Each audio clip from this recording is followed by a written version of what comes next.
Excellencies, Reverend clergy, distinguished guests, and friends. We who are assembled here stand humbly in the presence of this historic moment, where we are now meeting with destiny. In the founding of this center, we are hoping to open the doors to international peace and understanding, to throw wide the floodgates of hope and freedom for millions of people everywhere. For today, the lamps of civilization are burning low and are dimmed by a very heavy cloud of awesome apprehension. The maintenance of peace, therefore, is a matter with which we are all deeply concerned. I know we are playing for time, so I shall read to you just 2 or 3 of the cables which we have received amongst the very many. One from the Secretary General, United Nations, U Tant. I deeply regret that the pressure of my official duties will prevent me from leaving headquarters at this time. May I express my admiration for the purpose and the principle of the center, and may you have my best wishes. Another one from the Vatican at Rome, from the Cardinal. Sovereign Pontiff, warmly appreciative of your thoughtful invitation and regrets inability to be present at the inauguration of the Harry S. Truman Center for the Advancement of Peace, and prayerfully augurs fullest success to its activities in favor of world peace, while expressing cordial personal good wishes to you and your family. I have one from the Prime Minister of New Zealand, one from the Prime Minister of Australia, and very many from people across the country. I should just like to read part of one more from the President of the State of Israel, the Honorable Zalman Shachar. May I read just 2 paragraphs? In the setting up of this center, so fittingly bearing your name, the people of Israel see an opportunity once more to give expression to our deep gratitude for your historic role in the birth of the state, to the warm friendship which we feel for you and Mrs. Truman. May the Harry S. Truman Center in Jerusalem advance the study and teaching of those immortal ideals which the light of day in the land of Israel happened many years ago, and which you have done so much to preserve and further in our time. Thank you very much.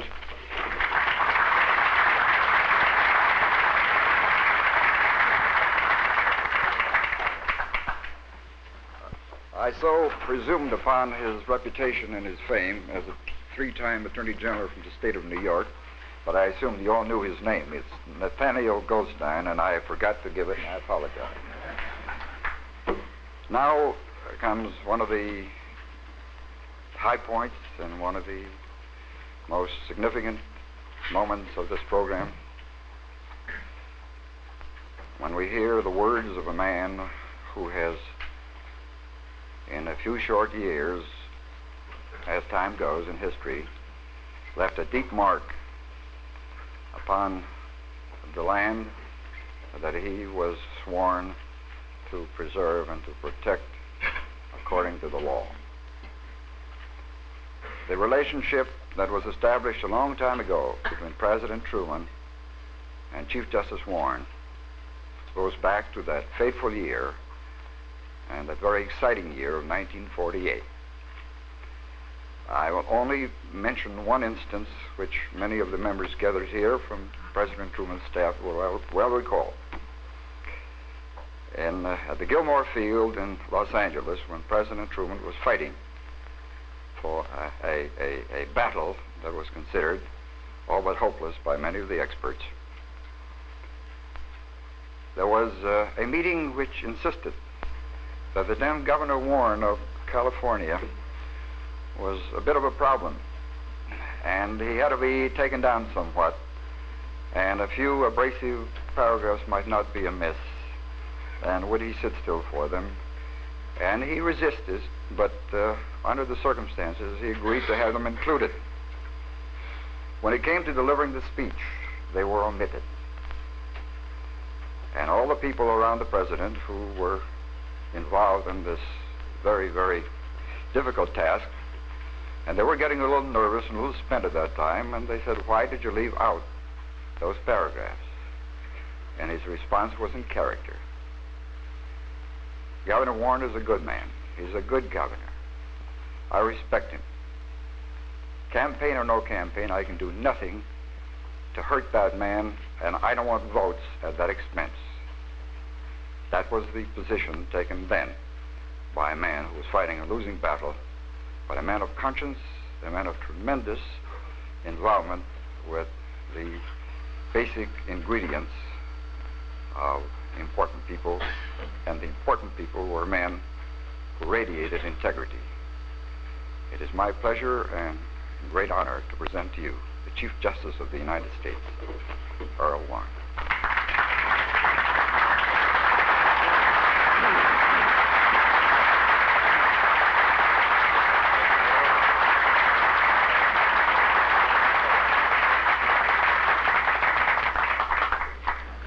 Mr. President, President and Mrs. Truman, and distinguished friends of President Truman, I was very much flattered by that introduction that the chairman gave me, and of course very much pleased by the recollection of that experience of President Truman in my state. I may add one more little episode to that, and that is that when he came to Sacramento one time, he was just giving the Republicans fits, and someone said to him, yelled out from a crowd, "How about Warren?" He said, "Oh, he's just a Democrat and doesn't know it."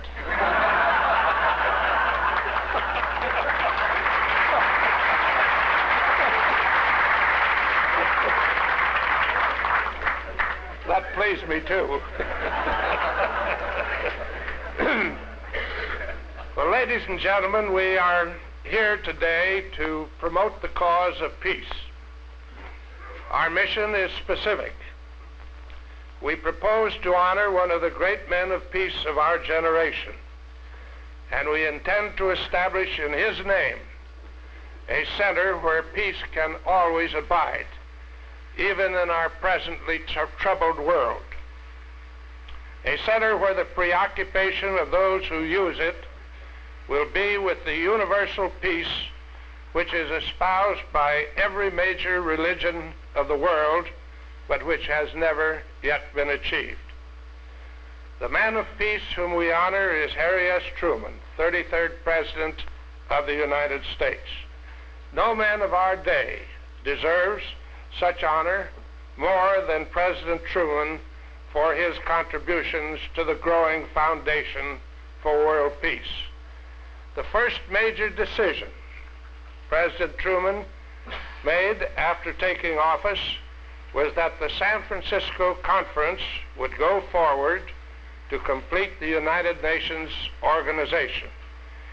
He secured Senate ratification of the United Nations Charter by a near unanimous vote. That charter provides in the third paragraph of its preamble that a major purpose of the United Nations creation is to establish conditions under which justice and respect for the obligations arising from treaties and other sources of international law can be maintained. And while the United Nations has suffered many frustrations and some failures, in the overall picture, it is the most meaningful step that has been taken toward collective security in the history of mankind.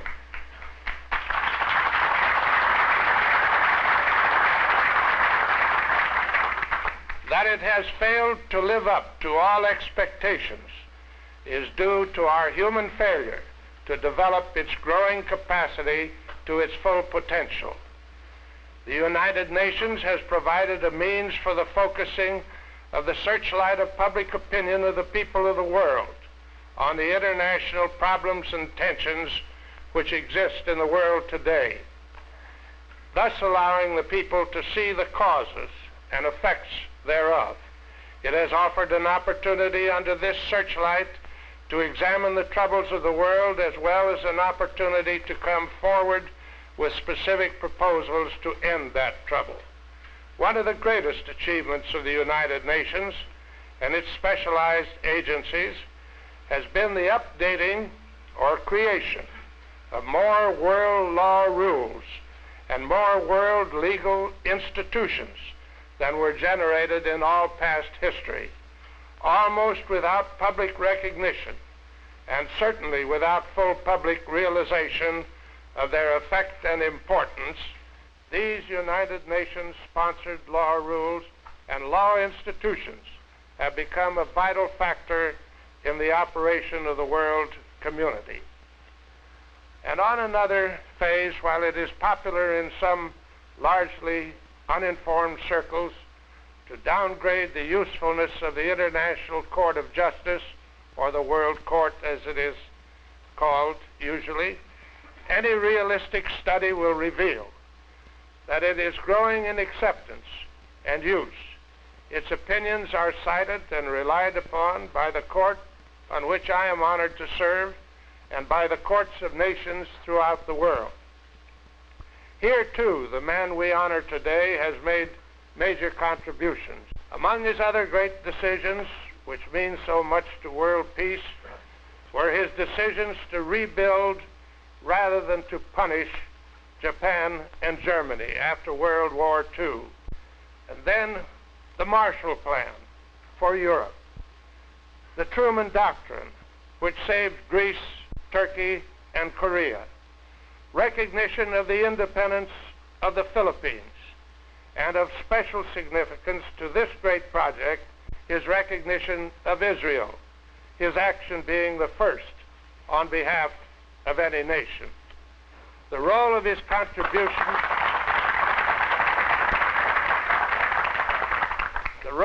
contributions for peace is far too long to recite here, for he has been active in furthering the cause of peace up to this very day. And I know it is the fervent hope of everyone in this room that he will continue to do so for many years to come.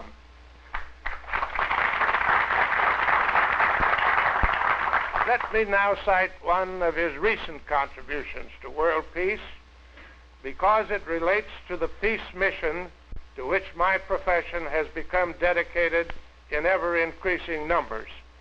In September of last year, he served as a co-sponsor of the Washington Conference on World Peace Through Law, attended by more than 3,000 justices and lawyers from 115 nations. This conference was the largest and most productive peace effort ever carried out by the legal profession. And I believe I can say at this time, when the Harry S. Truman Center for the Advancement of Peace is in operation, that the results of this conference and the organizations that sprang from it will be one of his greatest allies. Let me cite one of his recent contributions to world peace, because it relates to the peace mission which my profession has dedicated, as I said a moment ago, in ever-increasing numbers. Because as a result of that conference, there has been established in Geneva a place where the lawyers of the world and the jurists of the world can come together and talk about their differences rather than fight about them. And I'm sure that that will work hand in hand with Mr. Truman's Center. Many take the growth of the law for granted, like the air we breathe and the water we drink. But this is a misreading of law's history. Every great reform or expansion in the law has come from leadership and hard work. What we need today to make law grow strong enough and quickly enough to achieve and maintain world peace is the type of concentrated manpower and resources in research and money which financed the crash programs which split the atom, put the satellites afloat, and developed a cure for polio. Up to now, such considerations have been missing, but we of the law have convinced ourselves that this task can be done, and we are now seeking the support of all who desire peace in our effort to acquire these essentials. We are convinced that now is the time for an urgent program to build a law harness strong enough to control man's recently acquired power for mankind's benefit before it is used for a nuclear holocaust that destroys all of us. In this, we still have a great educational program to carry out, for as yet few realize their stake in a world ruled by law, or at least few realize this to the extent of being willing to provide the essentials needed to build a law structure for world peace. We provide millions for science, medicine, and other disciplines, but provide very little for law.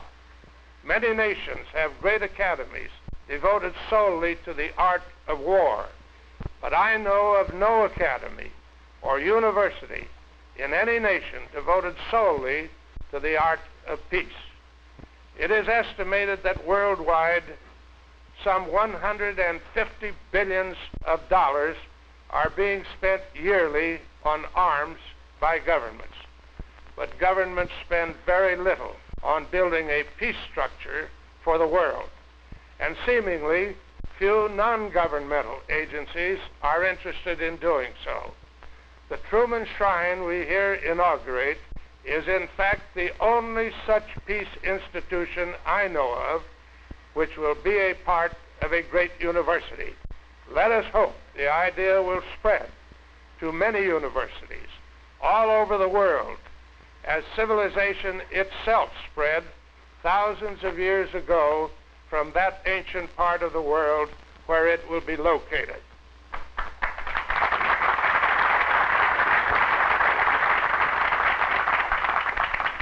Man desires peace and individual liberty. Equal justice for men and nations under the rule of law is the only concept yet devised by the mind of man that can supply both. Any system that brings and maintains peace with justice will be a law system, not an arms system. Of all human concepts, law has the best historical claim to satisfy the need for peace and order with justice. It is the only concept or approach with a proven record of capability to control the emotions and actions of men when made strong enough in all of its elements to be effective. I repeat, for emphasis, that those who lack faith in the law and downgrade the law often do so because they fail to realize the respect and faith in which the law, which exists among the vast majority of people of our nation and those of most nations. The people do not look upon the rule of law as representing perfection or utopia, but they do look upon it with all its imperfections as representing the best system yet devised by man to avoid conflict or to provide a peaceful decision for those conflicts that will always occur in a nation or world inhabited by human beings.